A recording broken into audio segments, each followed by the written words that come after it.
the show. And Austin is a sophomore here at Memorial.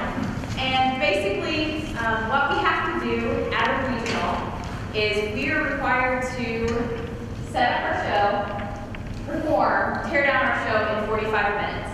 And they hold very strictly to those time constraints. And so our show itself, I think there's a banquet downstairs. Our show itself is actually around 36 minutes long is what we've talked it at. And so that we use the rest of the time to try and get everything set up and torn down at the end so that we don't run over time. Because if we run over time, then we get a penalty and we lose a placing and all of that. So at regional, we did place first with this and we're very proud of that. Everybody's worked extremely hard on the show. We've had Beth Becker working on costuming, and Joan Stephanie is around here somewhere, and she helped with our lighting and our sound. And then, of course, we've had all the students who have been working on everything and pulling everything together. So, we hope that you enjoy the show. And is there anything else? Tea. So, we hope that you enjoy this production of Sunday Tea with Desiree.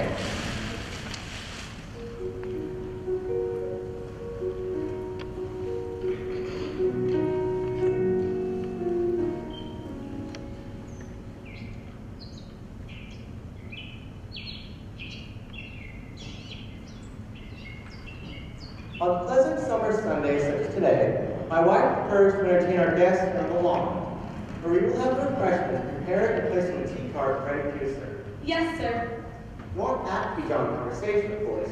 However, if you are, just be sure to avoid mentioning subjects I caution you about. Yes, sir. I understand. I'm sure it'll be fine. Oh, I'll try, sir. I'll be most careful. I need the work, and I'm over here, Frederick, dear. I gathered some flowers in the garden. A nice touch for the tea party, don't you think? They're lovely. We'll have Erica tell the cook to place an international cake on the table. Erica. Thank you, Erica, please. Don't be insulted if I don't recall your name right away. My memory isn't what it used to be. that's all right, ma'am. I used to be an actress, you know. In my heyday, my repertoire was filled with many wonderful roles. Medea, Jocasta, Mr. Shaw's Major Barbara. And all the leading ladies of the major musicals. My wife has a lovely singing voice. I fear my voice, like my memory, has been eroded by time. Nonsense, Desiree. You'll see again. You'll see. If you'll take those to Marie, our guest should be arriving soon. Yes, sir. Please show them out, and they may serve the tea. Yes, sir. Ma'am. Sweet girl, and pretty. She reminds me so of our daughter. I do hope she proves to be suitable. While Frederick is away at school, this girl would be such a lovely reminder of her. It'd almost be like having her home again. Don't you agree? Perhaps. Erica. Her name is Erica. Erica. Yes, I'll remember that. It wouldn't do to call her Frederick. Of course not. If I should, you will tell me. I'll remind you instead. Erica. The new maid's name is Erica. There, with a little luck, it's committed to memory. No, to be truthful, with a great deal of luck. My thoughts become so scattered sometimes. It must be quite vexing for you. Not at all. Nothing to do with that to me. I love you far too much for that. Love you too, my dears. Desiree! Frederick! Our guests are arriving at last. Hello! Desiree, darling, it's a beautiful place, always. Bless you, Anne. You know the beauty and the have your youth as well. Mine, alas, has deserted me. Oh, such foolishness.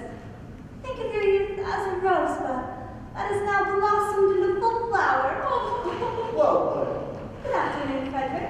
And your sunny disposition can make the dullest day seem bright. You charmer. It's such a long drive that I had Petra accompany me. I hope you both don't mind. Certainly not. Petra? Mr. Edmund, Miss Armfeld. Miss Armfeld. Once an actress gains a certain renown, I suppose she'll forever be known by her nom de théâtre. You don't mind, do you, Frederick? Of course not.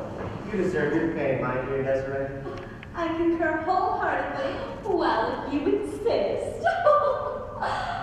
Petra, Frederick has employed a new maid. Perhaps you care to make her acquaintance when she serves the guests. Her name is... Dear. Erica. Erica. Erica. Thank you, ma'am. That would be nice. Won't you see it, Anne? Oh, thank you. Petra, you care to wait over there should Anne require your services. Yes, ma'am. Desiree. Oh no, Frederick. I'm much too excited to sit. I should wait till the rest of the guests have arrived. Desiree looks forward to visits. I do. I really do. It can become rather lonely out here in the country. I don't go out anymore. But then again, I don't need to as long as my dearest friends come to call on the weekends. It's our pleasure, Desiree. And mine. A pleasure. Such a pleasure. And we shall continue to partake of your hospitality as long as you wish us to. Forever. Forever and ever. Speaking of guests, I do believe she's Charlotte approaching. Charlotte, do join us. I shall be delighted to. Charlotte, you remember Anne? Yes. And Charlotte, you're looking well, Frederick. And you, Charlotte, look lovely. Was Carl Magnus unable to accompany you? Alas, no, he wasn't. He has been sent abroad on a mission. The military shows a shocking disregard for teas and luncheons and soirees. It makes it very difficult to plan one's social life. I shall write a letter to the commanding officer first thing tomorrow morning, and I will reprimand him severely, and I shall instruct him to get his priorities in order at once. In that case, I have no doubt Carl Magnus will be back in time for next Sunday's tea. Mrs. Eggerman, the flowers. Oh, how splendid. Here, we'll take them. Marie has the refreshments prepared as well. Thank you, Erica. You've employed a new maid, Charlotte. Her name is Erica. Isn't she pretty? Oh, ma'am. Very. As pretty and fresh as one of your flowers. She reminds me so of Frederica. Oh, Mr. Eggerman, your son arrived in town by motor car. He brought Madame Armstrong with him. Excellent. Please show them out. Then you may serve the tea. Yes, sir. Leave it to Mamma to arrive late so she can make an entrance. I have no doubt I inherited my theatrical leanings from her. the girl did say that Henrik had arrived as well. Now, Anne, you know my stepson would not miss an opportunity to spend an afternoon in your presence. Oh, What an attractive arrangement, Desiree. I cut them myself just minutes ago. They're beautiful. yes, very. It's a shame they die so quickly. Sad when lovely things die. Let me see your hands. What is it? Well, I'm amazed. I fully expected your thumbs to be a bright green, or at least chartreuse. You mean they aren't? Everyone says the best gardener's thumbs are green. The secret to growing a successful garden is having time, as much as talent to devote to it. I spend many hours among my flowers every day. It's true. If I ever displace my wife, I'll know a plant among the zinnias and roses and forget-me-nots. Misplace me. You make me sound like a glove. Ah, if only you were my dear. Then I'd have two of you. How romantic. Yes. Carl Magnus would have compared me to one of his old army boots. Charlotte, you jest. I'm sure your husband loves you very I much. suppose so, but he definitely lacks Frederick's savoir-faire. When Frederick speaks to you, his voice is laden with verbal presses. When Carl Magnus addresses me, it's as if he's scratching his favorite cocker spaniel. Charlotte, really. Now that I think on it, I'm not sure we can tell us apart. Lucky, fetch my slippers, Charlotte, fetch my cigar. Do you suppose you get pink if I crawl down on my hands and knees with the cheroot clenched in my teeth? Good girl, Charlotte. I'll have the cook save you some table scraps. At which point I would take great pleasure in biting his ankle. Charlotte, you would not find anything. Such a racket! You'll startle birds out of their nests. Mamma, I'm so glad you put up to a visit today. I feel perfectly well, Desiree, thank you. Bothersome knees were mine craft on wheels. Mother Nature was very careless. She should have given us wheels instead of legs to begin with. No doubt you're quite right, Mama. I'm happy you could come too, Henry. She ain't the only one, is she, Miss Anne? Shh. Marie has done a splendid job as usual. I will pour the tea, and Erica will serve you. I know how all of you take your tea by now, of course. Charlotte and Madame. Madame Armfeldt. Hello, mother-in-law. properly done, Frederick. I have decided I shall keep you as a son-in-law. Thank you, madam. Hello, son. Hello, Father. You'll want to meet the ladies, of course. Yes. Good afternoon, Charlotte Snow. Good afternoon, Henry. Such impeccable manners. Like father, like son. It's wonderful to see you again, Anne. And to you, Henry. Careful, Miss Anne. You better get him a tea cake before he starts nibbling your fingers. Really? Don't know why father take this girl anywhere. She will never learn her place. She's very young. Talk about the pot calling the kettle ebony. Youth. It's an irritating condition everyone must experience, like measles. Madame Armfeldt. Lots of lemon for you, Charlotte, if I'm not mistaken. Quite correct, Desiree. Though Carl Magnus tells me mine tongue is tart enough already. Nonsense, Charlotte. Your outspokenness is extremely refreshing. You remind me of someone I greatly admire. I think it's me. I can think of no one I'd be more pleased to be compared to. Here you are, miss. Oh, thank you. Delicious. You are yours very sweet, no doubt. I must confess I do.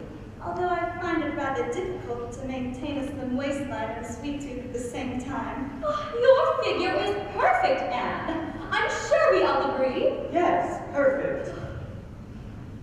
I mean, Thank you, Henry. Say you're welcome, son. you're welcome. Mr. Eggerman? Mr. Eggerman. Hark, I believe I hear an echo. Only jesting, dear.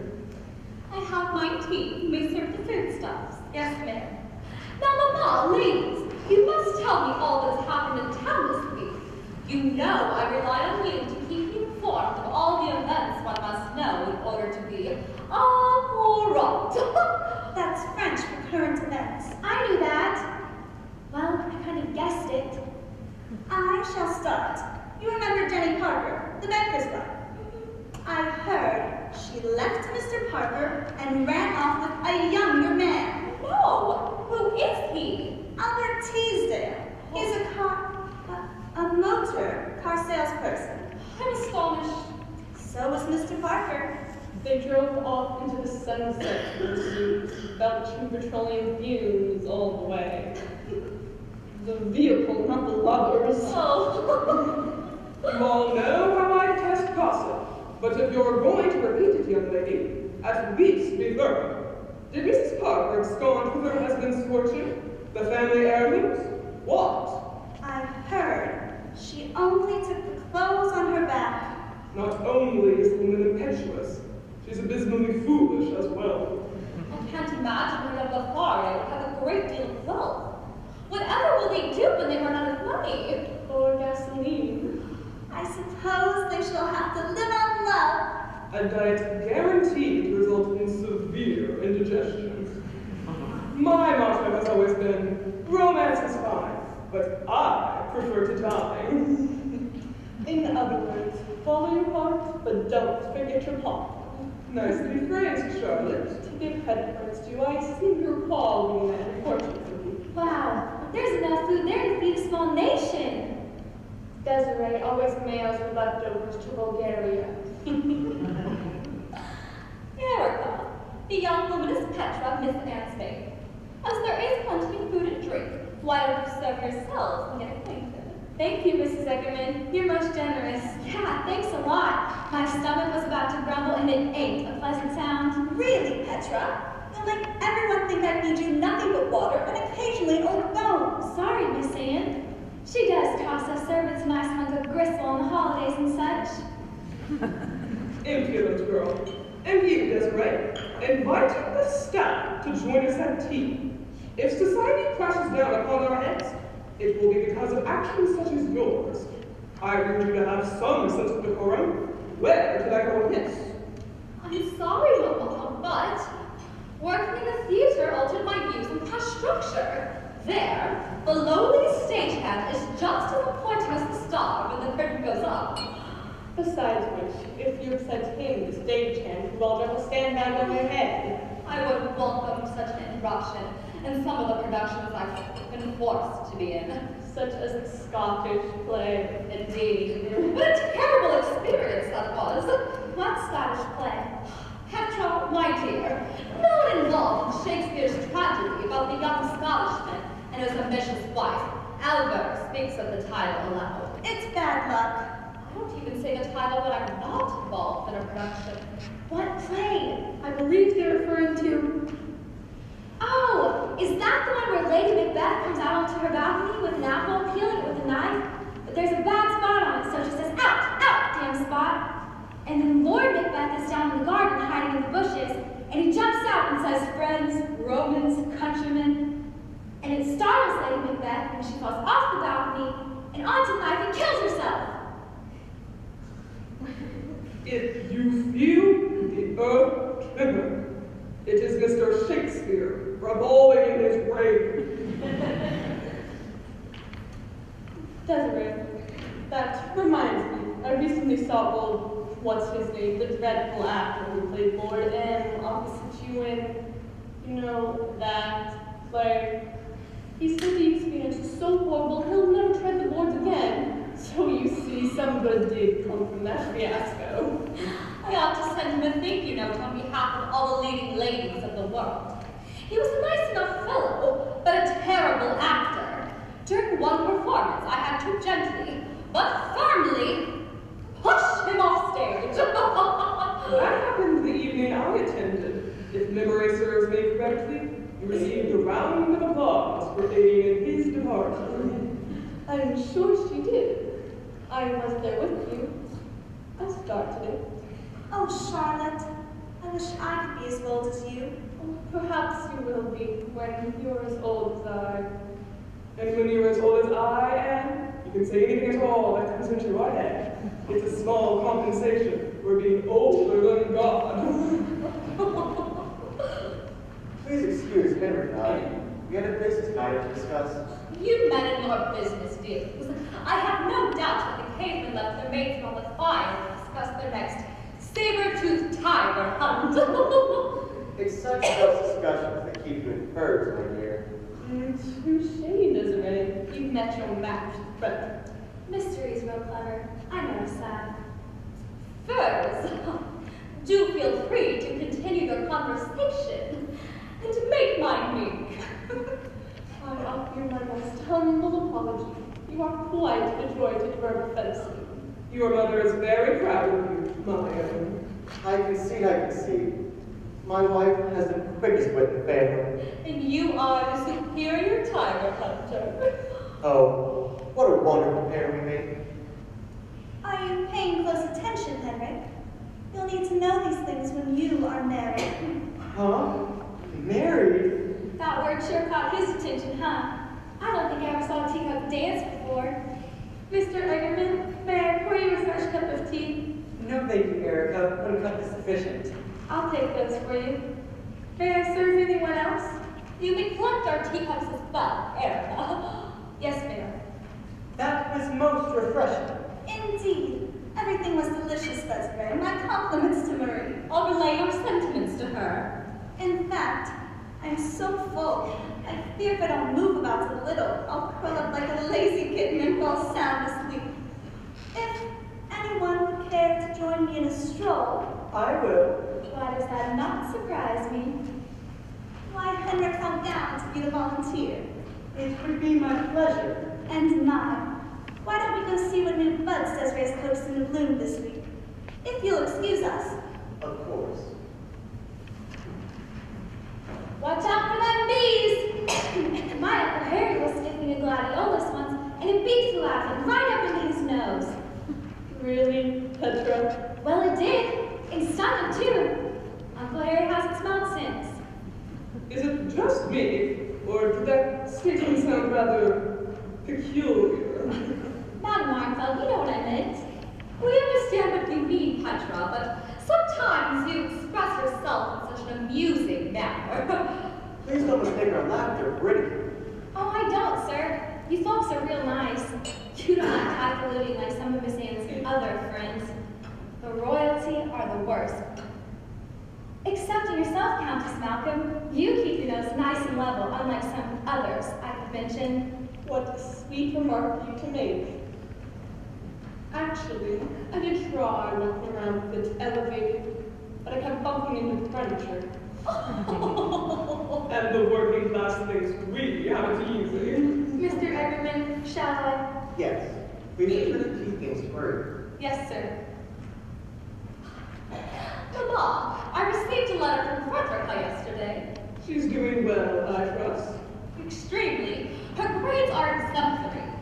She's imploring me to allow her to go home with her best friend Katrina over the upcoming holidays. I suppose I will acquiesce, though I miss her dearly. Little birds will eventually fly from the nest, Desiree. At least your chick is getting a proper education, unlike some daughters who run away to become actresses. Surely you could give it Desiree that little act of belly by now, mother-in-law. Yes, but only because she became a successful one. And quite good, despite having to play opposite lumbering oafs at times. Has the conversation come back around, Lord, and again? On reflection, you should have made the stagehand to drop a sandbag on his head. Beg pardon. All in all, the theater was a very rewarding profession. But now I'm quite content to play the role of wife and mother full-time. A role in which we're trailing, Desiree. You make me very happy, my dearest. May I borrow your husband for your two, Desiree, just to hang around the house and set an example to Carl Magnus? I figured to take my husband that long to pick up a few of Frederick's sterling qualities. My mother always says you can't turn a silk purse into a sow's ear. My dear child, the correct expression is you can't turn a sow's ear into a silk purse. Oh, well, Mom always did tend to get things rubbed to the front. What a shame Anne and Henrik are missing out on such a stimulating conversation. Tell me, do you think that Henrik and Anne seem very, well, they seem quite attracted to one another? Do you think that maybe, I wouldn't be all surprised. Petra, you're with Anne constantly. Would you tell us whether Anne has said she'd be receptive to a, shall we say, serious relationship with Henrik? Serious is beating around the bush, Desiree. Shall we say permanent relationship? Miss Eggerman, Countess Malcolm, no personal maid would ever repeat anything their mistress said in confidence like. A scullery maid, maybe. You just can't trust them wenches. Desiree, one never asks a servant for such information. I'm sorry, Mamma. One demands, they tell you. Petra, is Miss Anne in love with my daughter's stepson, yes or no? Yes, ma'am. Since you put it that way, That was marvelous, Madame Markfeld. I can hardly wait to get home and try that Hilda. This same approach works on sons-in-law as well. Henrik and Anne seem so well fit for one another. If you mean they are both young and foolish, I agree. I used to think love was wasted on the young. Now I realize the older generation lacks the energy for it. With time, I suppose Anne and Henrik grow wiser together. Anne would make such a lovely addition to our family. I love her almost as much as I could a daughter. My daughter, Frederica. What a marvelous wedding hers will be. She'll get married here in the garden in the spring. the air would be filled with the fragrance of flowers, singing of bluebirds, a rainbow of butterflies, all for her, for my French. She'll wear the gown I wore, Mama before me. White silk from India, and sleeves and a bodice of French lace. So beautiful. Bride whose beauty would break your heart. Mrs. Eggerman, Marie asked me to see you. I'm sorry, did I? Frederica! Oh, Frederica! You're home! My sweet, sweet angel! I missed you so much! But Mrs. Eggerman, I'm not. That's great. Frederick, I made Frederica cry. Why is she crying? It's not Frederica, dear. It's Erica, our new maid. Erica? Yes, Frederica's away at school, you remember? School, yes, I know. Thought.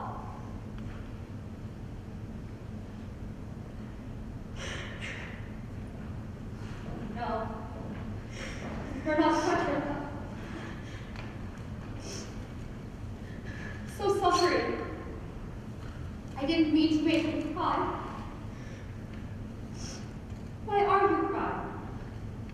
It was the look in your voice, your eyes, your feelings for your daughter are so strong, Mrs. Eggerman. Your devotion, so clear. I was So sorry. I'm a foolish, foolish woman. How could I have made such a dreadful mistake? You were thinking of Frederica when Erica joined us. Your confusion was understandable. Yes. Father, perhaps. Yes, Frederick. Desiree, I believe it's time for your nap. But I guess. I'll see them off after you retire. Don't worry about us. It's time we were leaving. Yes. You rest, dear. Rest.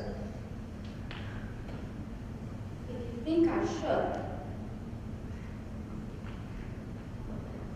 We had a wonderful afternoon, didn't we? Lovely. You'll come back next Sunday. For tea. We wouldn't dream of missing it. As long as you want us. Forever.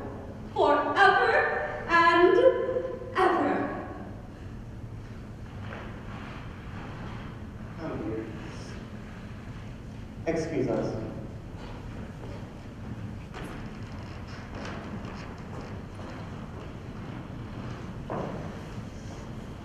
I feel just awful. Don't worry about it, Erica. What happened wasn't your fault.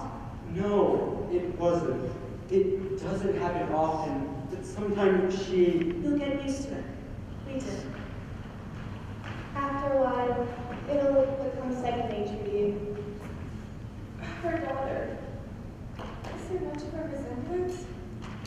Barbara, what she did? Ellen had dark hair and blue eyes, like yours. And she was very pretty too. But a resemblance? No. Ellen was 15 when the accident happened, so she'll be 17 now. She was only a child. Losing a loved one is hard to bear, of course, but when one so young is taken from you. That poor, poor girl.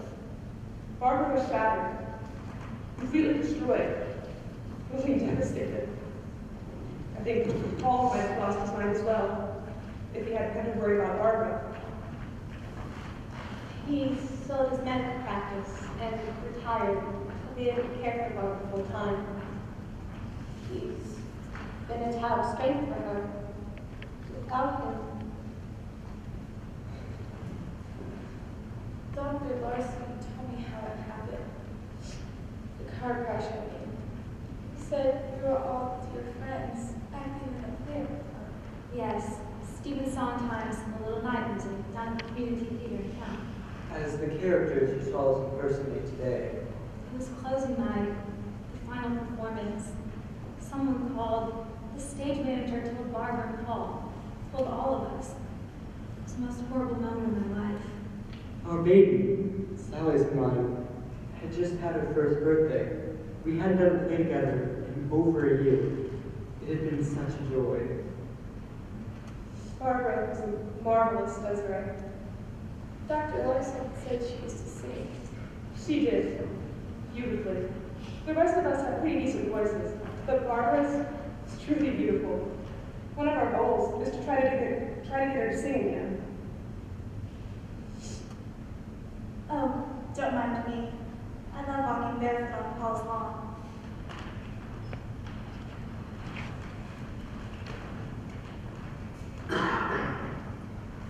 Marie's putting Barbara to bed.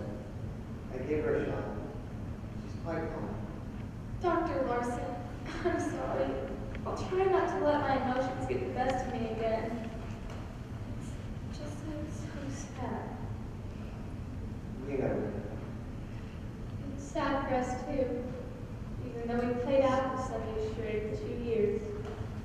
But it does get easier. By the way, my name is Evelyn Gardner. An introduction's not made. I'm on clubs known in the real world, John Littleton. Hello, Miss Littleton. Carol Wallace. I'm Jim Jordan, and this is my wife, Sally. It's nice to meet you all. These are our dearest friends in the whole world, Barbara. And we love them with all our hearts. When we were told about Ellen, Barbara lost all touch with reality. She became Desiree. When she couldn't accept her daughter's death, Rose, the character she was playing, she could recognize no one than the other characters in the show. And that happened to her. One of her friends came together. Her doctors? They thought it might be helpful as a temporary solution. But it would do no harm to further the illusion. And that was the turn of the century. And now her daughter, who she now perceives to be frightened of, Desiree's daughter from the Little Night Music, is still alive. Away at school, but alive. So, on Sundays, we come for tea with Desiree. Every week. Most of us, if anyone is able to, the other thing is excuse the absentee, which Barbara always accepts. For instance, Bob Collins, who played Carl Magnus, is taking his wife to kids on vacation this week. So I, Charlotte, sent my husband away on a military assignment. They'll return next Sunday. Madame Arnfeld has the occasional pull when I can show up theater and have to perform in a Sunday matinee. We've become quite a joy to cover for one another.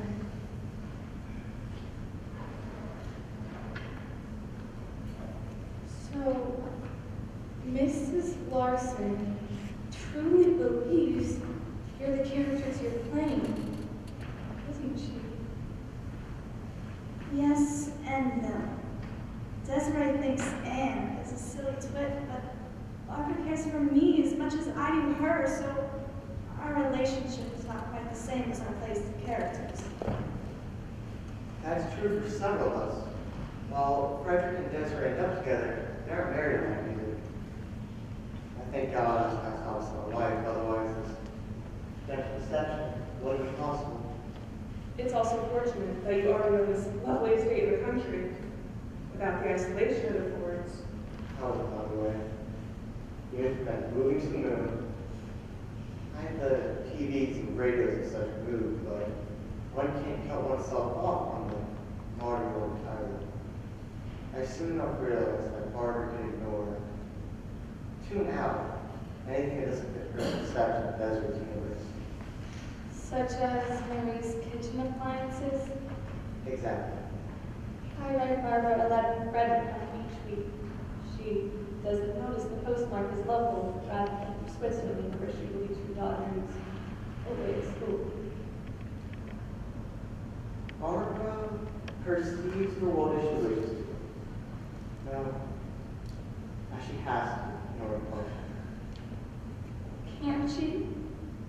Will she ever get well? Who can say? I feel so sorry for her. I first, but now perhaps you'd like to say it's a blessing. She's happy here, especially when we're with friends. We do our best to give her an amusing afternoon, to make her laugh. And we'll always be here for her. As long as she needs us. Even if it means forever and ever.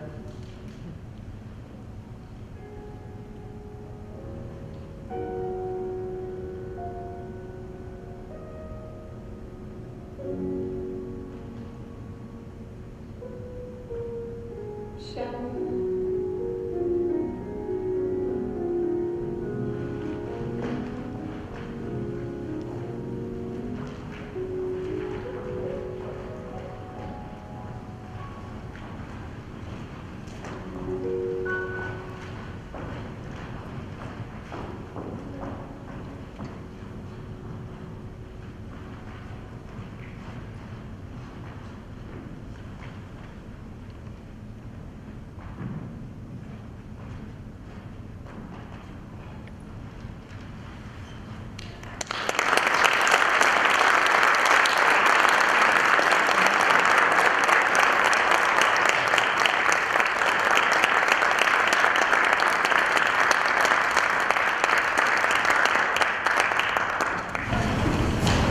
I'm Colton Colbert, I'm a freshman.